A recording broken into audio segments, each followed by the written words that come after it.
ही मैंने ये एग्जीबिशन का सुना तो मैंने बोला क्योंकि क्रिएटिव भी होगा। मैं देखकर हैरान हूँ कि बच्चे माशाल्लाह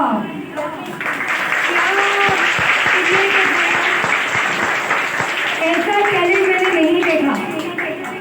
बहुत ज़्यादा ज़बरदस्त प्रोजेक्ट्स आप लोगों ने बनाए हैं और बच्चों ने एक्सप्लेनेशन भी दी, इसको बयान भी किया, तो मुझे बहुत खुशी हुई।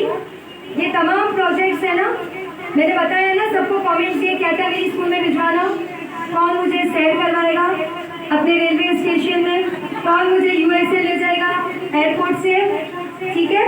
तो मैंने सबको बोले कंप्यूटर मेरी स्कूल में नहीं है तो मुझे भिजवा दीजिएगा, और बहुत सारी ऐसी चीज़ें लवली क्लैपिंग होनी चाहिए। मुझे इतना अच्छा बोलने नहीं आता फिर मैं कोशिश कर रही हूँ। हुमा की तमाम टीचर्स को मैं मुबारकबाद देना चाहती हूँ कि आपने बहुत ज़बरदस्त किस्म का काम किया। मुझे टीचर्स नहीं पता इसमें कौन इन्वॉल्व है, नाम नहीं आता मुझे। पूरे स्टाफ की मैं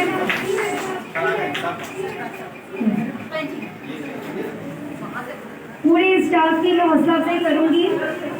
बहुत बहुत मुबारक हो आप लोगों को कि इतना अच्छा इवेंट आप लोगों ने करवाया और ऐसे इवेंट होने चाहिए। तो प्लीज क्लैपिंग होनी चाहिए।